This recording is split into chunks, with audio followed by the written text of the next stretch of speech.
I'm Igor Kafetz, and this is The List Building Lifestyle, a podcast for anyone who wants to build a wildly profitable email list working from home. If you'd like to make six figures, travel the world, and help people improve their lives in the process, then this podcast is for you. I also invite you to attend a free workshop at igor.ac, where I'm teaching how I made $21,779.45 in affiliate commissions by sending just 481 clicks to my affiliate link in one day. I'm also explaining why I walked away from ClickBank and I don't promote ClickBank offers anymore, as well as the 5 things I look for in a perfect affiliate offer. I'm even going to show you the one-page website that I used to make over $500,000 in affiliate commissions this year, and I'll even bribe you to attend this workshop by giving you a $497 value course that shows you how to cherry-pick high-converting affiliate offers for your next affiliate promotion. In addition, I'll even give you the 3 offers I'm promoting right now that are making me money as we speak. All that and more at igor.ac. And now it's time to claim your list building lifestyle.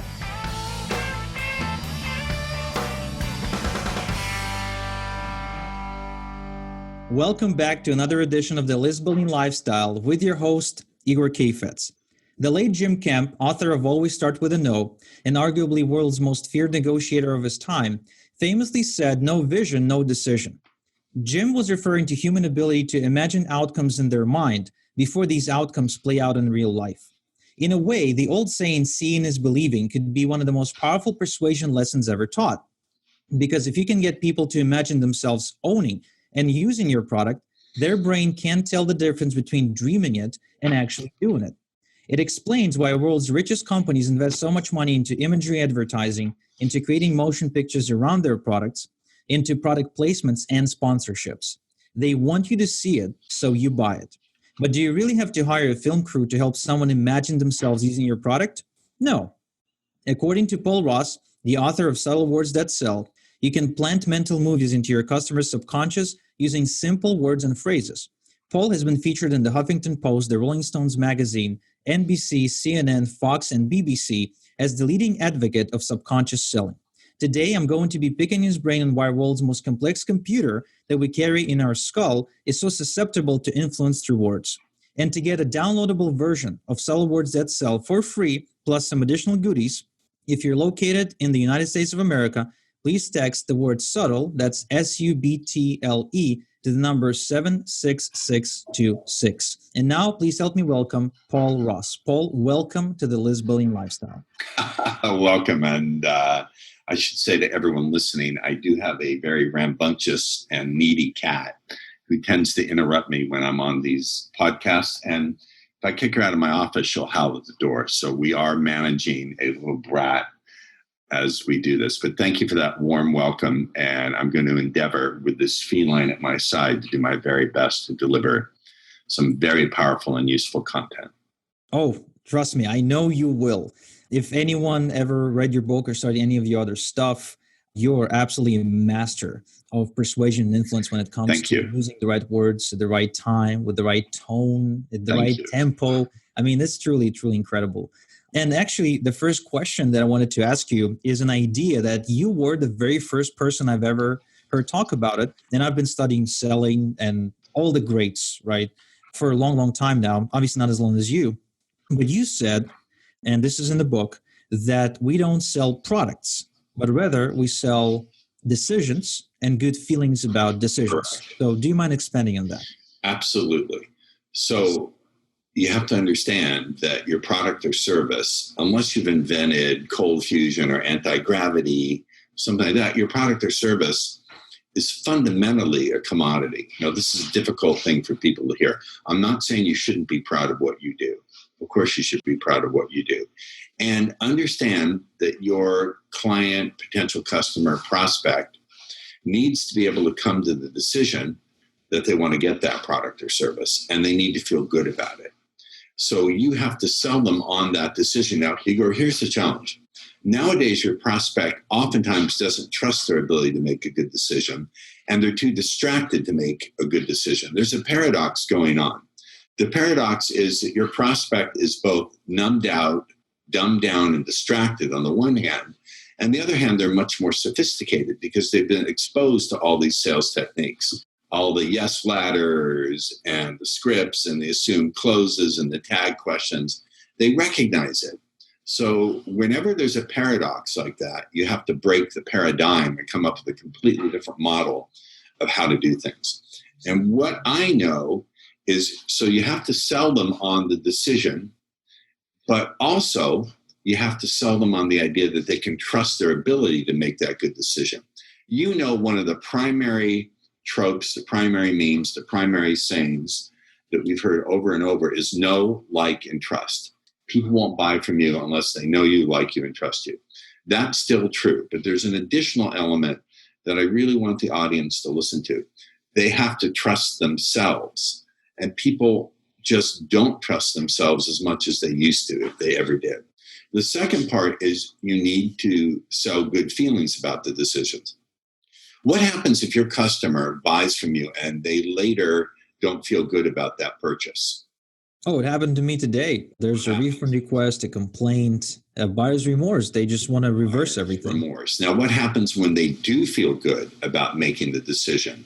You get 2 R's. What are those 2 R's? They mean a lot of cash for your business. Recurring, probably, maybe. A repeat. Right. Repeat. And referral, yes. And referral.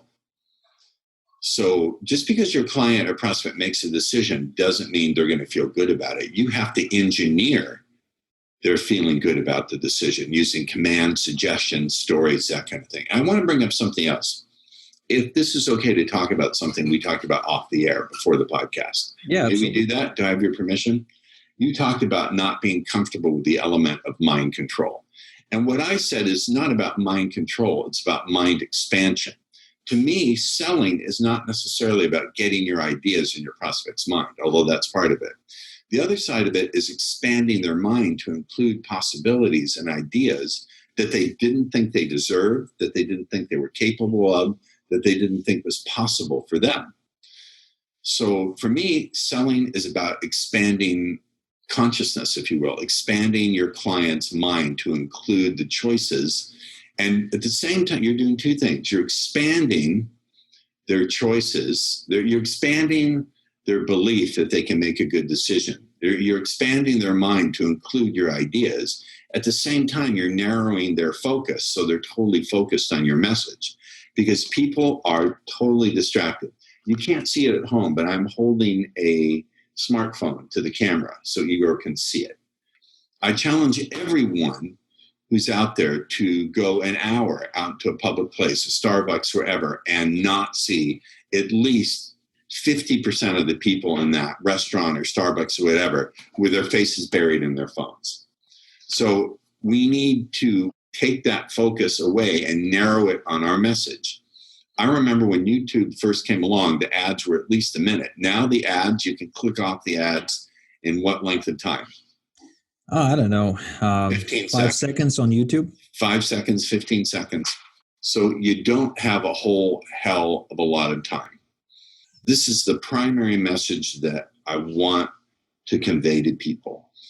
And words are extremely powerful. Words, language, structures consciousness, shapes decisions, and drives behavior. So if you can influence the words that people think in, then you've really got them driving in the right direction that you want them to go.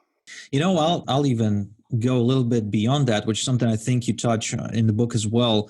It's just as important to convince other people or to use words to sell to other people as it is to sell to yourself. Because until you're the one sold on whether an idea, a product, on a self-image thing, you can't really go on and transfer that belief or vision onto your customer. Of course, that's just common sense. And just because you believe yourself doesn't mean your client's automatically going to believe. That's what selling is about. It's about sort of, how can I put this with the right kind of metaphor? It's about being so clever in the way that you get that belief across that it becomes a bridge rather than a turnoff. If you're too enthusiastic about what you do, you can actually turn your customer off. You can scare them away. Enthusiasm can come across as desperation, and we definitely don't want to do that. Yeah, and you see a lot of that online. especially in our industry, the make money online industry, everything's the greatest, the best method, the best technique, and it's like there's a new one every 23 seconds. I've always went with the approach of almost selling either against a technique or something, or I would even position myself to reject people.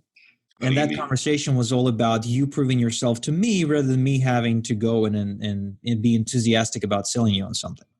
I think it's important to screen candidates. I wouldn't necessarily, that's a difficult, I understand what you're talking about. You're talking about controlling the frame. Yeah. And so one of the things I talk about in my book is if someone says something, and this is more about face-to-face selling. If someone says something like, well, why should I list my property with you? If you're a real estate agent, I understand we're not addressing real estate agents, but this applies across the board.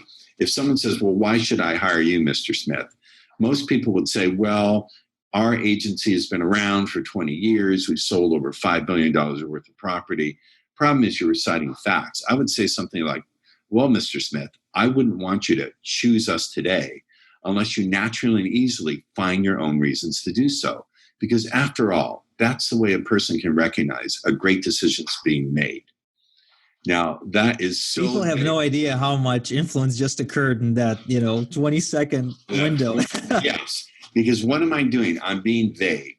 When I say, well, Mr. Smith, I wouldn't want you to decide to go with me unless you discover your own reasons to recognize that's a really good thing to do. Because after all, isn't that a way a person can realize a great decision's being made?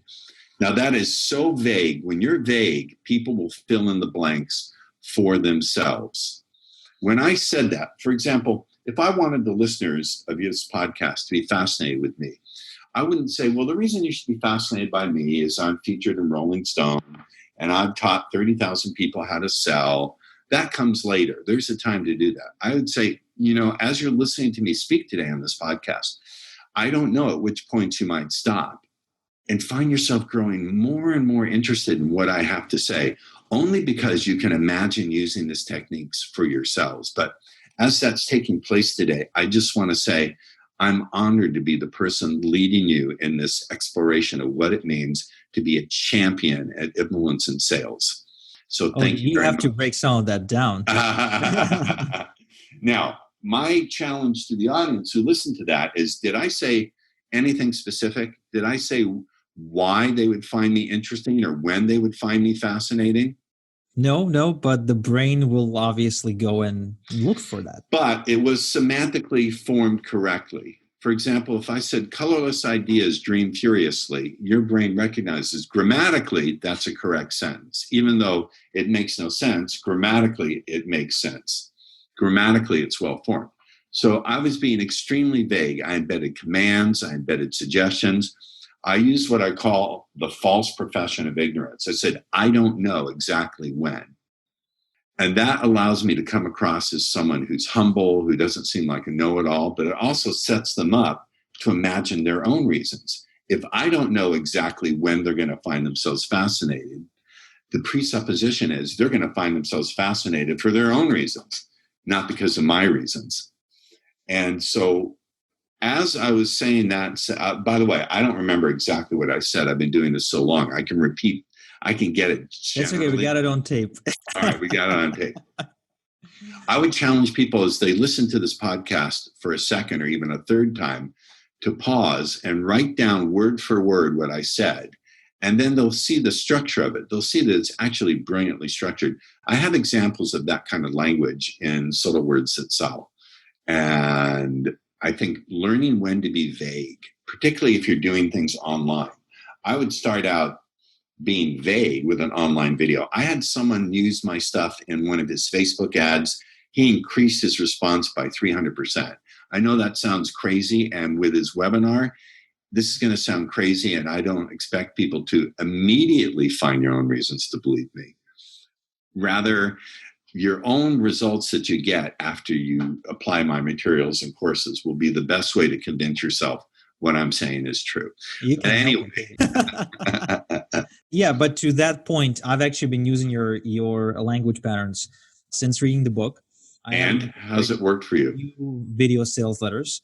And I've used them primarily in those parts of the presentation where I've introduced the offer and now I'm at a point where I'm overcoming objections, Right. or I am telling them to take action. Right. And so a lot of times I would say things like, as you find yourself comfortable, thinking about signing up today and things like that.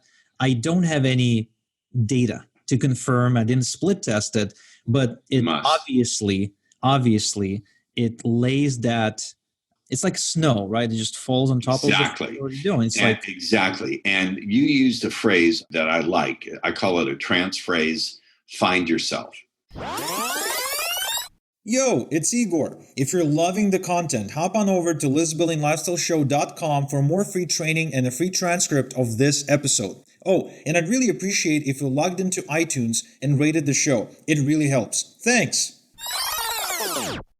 I don't know in what ways you'll find yourself growing more and more comfortable as you recognize, wow, this really is something that you want to do, only for reasons that you feel make sense to you. But as that's taking place, let me tell you about all the things that you can expect as a result of using my course. Number one. There's one thing I would like to ask you, because this is and it's for me. It's not for the audience. Sure. It's personally for me. So I am afraid that, and this is the reason why I did not use this in conversation yet. Not with my wife, not with any of my friends, not with people that I talk to perhaps sell something, or with the car guy that wants to sell me a Lexus and I'm now negotiating the lease terms. I'm afraid I'm going to get caught. Well, you won't get caught, and here's why. Because the unconscious mind processes language based on formats. First of all, can you remember any of the specifics I said when I used that languaging? None, even though I read them in the book and, I've read them several times. Not a word. Because they go directly to the unconscious mind. It bypasses the conscious mind, goes right into the unconscious mind. So the conscious mind has, this is not fair, but it works. The conscious, maybe it's fair is relative. These tools can be abused, but it bypasses the conscious filters and goes into the unconscious. So consciously, you don't remember the words. Now, you have to practice. I don't suggest you try to be like me and be as smooth as me, but even if you use just a little bit every day, just a little bit, and practice everywhere. Don't just practice in your selling online or in your business. Practice throwing this stuff out anywhere. And you'll see you will not get caught. You just won't, because people, they don't get it. I've used this with people who are master practitioners of NLP who don't really understand it. They don't get it consciously. Here's what they will catch. They'll catch it if you're too specific. See, if you really want to get good at selling, you have to know when to be specific and when to be vague. There's a time to be specific. There's a time to say, so here are the benefits. And I don't know, well, as you're listening to me describe the benefits, I don't know just how clearly you can imagine yourself achieving and enjoying all of these. But as that's taking place, let's have a listen. And number one, you'll be able to do this skill. As a result of this skill, let's say you only add $3,500 a year to your income. Over 10 years, how much is that? That's $35,000, and just stack it and stack it and stack it and stack it. So what you're doing there is you're projecting them through time, receiving the benefit. So over time, it's not 3,500. If they're in business 10 years, 35,000 for each benefit. That's $150,000 stacked up against a $1,000 price point. Yeah, and you can do it the other way around. I was actually using it in a sales letter I produced this week, where it's a $497 course, which is an upgrade to a $997 course. And the reframe I've used was, look, you're going to use these secrets for at least the next 5 to 10 years. However, let's say you only use these secrets for the next year to improve the conversions in your business. This means that over the course of the year, this is only setting you back 81 cents per day. Now compare these 81 cents per day to the extra earnings you're going to be making in your business as a result of using these secrets, at which point it was insignificant beforehand, but now it's even more insignificant considering these numbers. So Kind of taking it to the other direction. That's one way. That's an interesting way of looking at it. Yeah, it's a technique I learned from another copywriter, which has basis in logic, right? Because you just take a number divided by the number of days, but nothing logical about it. First, I would like to encourage our listeners to go and get the book. You can either get it by texting the word subtle to the number 76626 and you get the downloadable version. But I also, when you do that, I'm in the process of creating video courses, a video course on sales confidence, a video course on destroying objections, and a video course on 8 subtle words to sell anything, anytime. Those will be ready in about 2 or 3 weeks. So you're going to get those spaced out over a couple of weeks. So you're getting a lot of goodies. It's not just a downloadable copy of the book. Awesome. And by the time this airs, it's probably out. So make sure to go and text right now. Right. And I also would like to encourage you to get the book as a reference manual in your hands so you can put it in your car or something like that. Yeah. Because in the book, you also share all of these different language patterns, and you're also, correct me if I'm wrong, you're providing a script that you've created for a company where you're using this in action. Yeah, that is in the bonus sections. Mm-hmm. This guy was... so this is like a proper manual. Yeah, this guy was, I'm a little bit more of an artist than I am a manual creator. But yeah, I think it could be a little more technically structured, but I'm not necessarily a technical writer. That I leave to my team. One of the things I talk about is destroying objections. This is one of my favorite topic. I love everything I teach, but one of my favorite topics is destroying objections. And I have 5 different ways to do it. And one of my favorites is what I call counterexamples. Should we get into counterexamples? Sure. It's your show. Oh, no, I don't want to take over from you. No, by all means. I love it.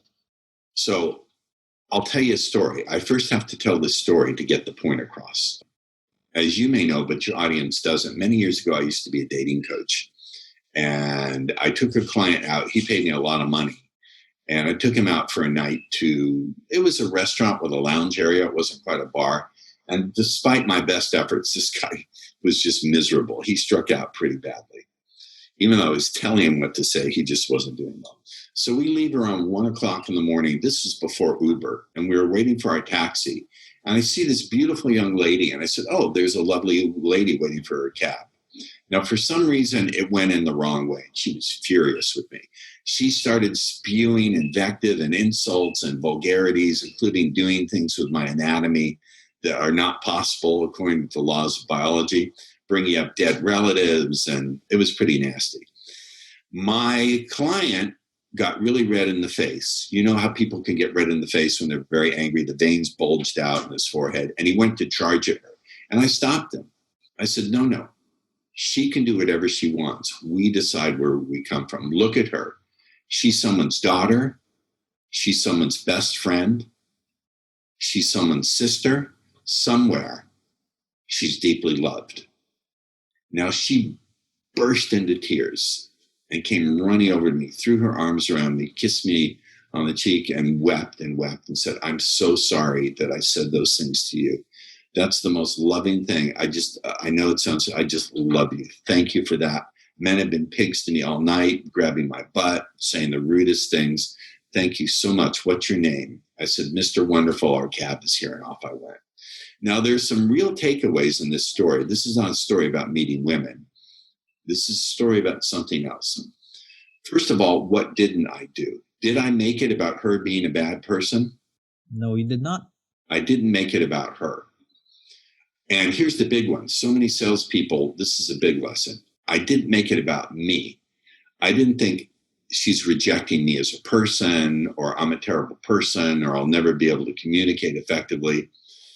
I made it about the fact that this was a human being in pain and they were responding in a certain way. How many times have you as salespeople, the people who are listening, taken no as being about you and that you just lay down and quit, or you're upset? Kidding me? I take, to this day, it's funny, but it's sad actually, not even funny, but to this day, every sales no, or a person that doesn't buy the product, or a person who wants a refund, it hurts. I never hear no. I only discovered people who are just not smart enough to take a great opportunity. How's that for a reframe? That's a way more powerful frame. But how do you never hear no? I only discovered people who are just not smart enough to see a great opportunity. I feel sad for them. Next.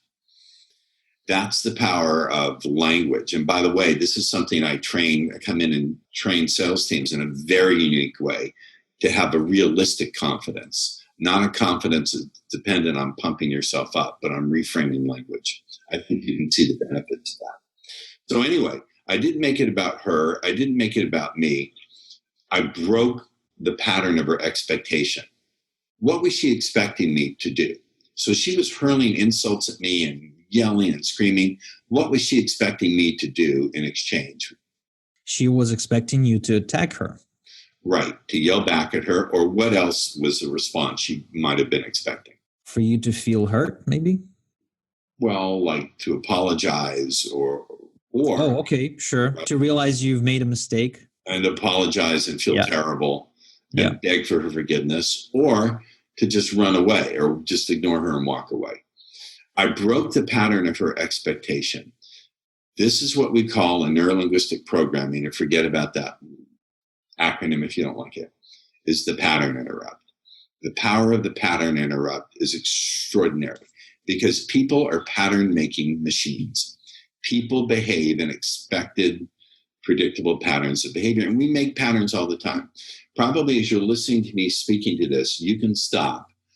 And I don't know how clearly you can remember laying on your back in the grass and looking up at the clouds and imagining shapes forming in the clouds. Or maybe you can equally easily imagine or remember or recall or discover the memory of laying down at night or looking up at the stars and imagining patterns in the stars. We are you're laughing. No one can see that you're laughing. Why are you laughing? I'm laughing because it's painting a mental movie right in front of me, right there. And I know it's happening and I can't help it. That's right. That's why you don't have to worry about getting caught. So like you said, I'm using words to recall memories that paint vivid mental images, mental movies. You were right about that. I never thought about that. So in any case, I interrupted her pattern. When you interrupt people's patterns, they become very suggestible because they don't know what to do. And if you don't like the word suggestible, then get over it. No, if you don't like the word suggestible, consider the word leadable. They become easily led. Does this make sense? Yeah, it makes sense. And then the final thing I did is I changed the meaning of the interaction. The meaning of the interaction was no longer about me being someone she hated or two people having a nasty clash. It was about a person receiving her with love. Now, that took me all of about 45 seconds, what I said to her. If I can take someone who hates me and wants to see me hurt and damaged and convert it into love, how quickly can I teach you guys to take a customer who's having a less than positive response and turn it into a positive? So the counterexample is something that changes the meaning of the interaction and interrupts the pattern. For example, we've all heard this one. I need more time to think it over. That's why we use scarcity timers in my industry. Well, that's true. Scarcity timers work, but in face-to-face sales, you need more thinking. Well, what would have to happen for you to make the decision now? Which isn't bad. But the problem is people will catch that because they've heard it before. My response is something like, have you ever taken a long time to think something over and it still turned out to be a bad decision? That's also true. That's so also you can't true. argue with that. You can't argue with it. So immediately that wipes out the objection. And then I say, maybe it's not about time, but about the certainty you need to feel it now to recognize this is a good decision. So what concerns will we need to clear up for you to realize a great decision is going to be made? Do you see? And that gets the real objection out on the table. So I love counterexamples. Or if someone says, I just don't have the money, I'll say, how's that going to change if you don't step up and invest in yourself like this? Warren Buffett, the most wealthy person in the world, said, once you find the vision, you can always find the money. So why don't we think like the wealthiest person in the world just for a minute and see how you really can make this investment in yourself? Oh, that's good. I know it's good. You are very good, sir. I love this stuff. I'm good because I'm madly in love with it. I'm madly in love with it. And it's obvious, it's clear. And you're living the message, which is something I value very much because there's a ton of fake experts out there. Now, we are almost out of time. So before we wrap up, I would like to remind you guys, if you're located in the United States, to go ahead and text the word subtle, that's SUBTLE, to the number 76626 to get a free downloadable copy of Subtle Words That Sell, as well as some additional video trainings from Paul. Right. And the video trainings will be about how to have unstoppable sales confidence, about destroying objections, and I'm working on the third one on 8 subtle words and phrases to sell anything to anyone, anytime, on any platform. That sounds like a candy bar to me, 8 specific words to say. Now, guys, if you're not salespeople listening to this, if you're an affiliate marketer, if you run Facebook ads, if you're creating webinars, it doesn't really matter the media that you're using. As long as you're having a marketing dialogue with your potential customers, this is for you. So I highly recommend grabbing the book, grabbing all the goodies, and finding ways to implement it in your business. Because as soon as you do, you may find yourself asking get away without using this stuff before. No, seriously, you should get, as I said, because it's really, really good. Now, one quick thing. Last question. I'm so sorry. I apologize. If you're not in the United States, you can get it on Amazon, including there's a Kindle edition. So if you're not in the US, just get it on Amazon. You're frozen. Yeah.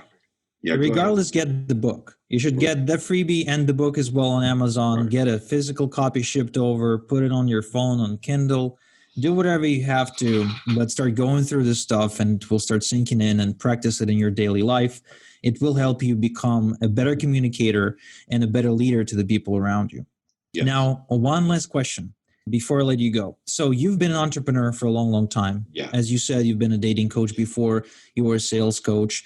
And obviously looking, at you through the camera, I can tell you're not a spring chicken. So I'm always curious about the perspective wiser people have about life and business and entrepreneurship and selling and influence compared to the way I see the world. And so I always ask this question. If you could go back to when you were, say, 30, you could go back in time and meet yourself, what would you tell yourself? That's a very interesting question. I would say be smarter about women, be smarter about money, and be humble, because you never know when the shoe is going to drop. That's what I would say. Thank you very much for your honesty. I really appreciate it. All right, guys. So if you're located in the States, go ahead and text the word subtle to 76626 to get a downloadable free version of Subtle Words That Sell, as well as additional videos and trainings on how to overcome objections, the specific words to tell people in order to convert them into raving fans, and overall on how to become a better communicator and a better leader to your clients, as well as to the people around you.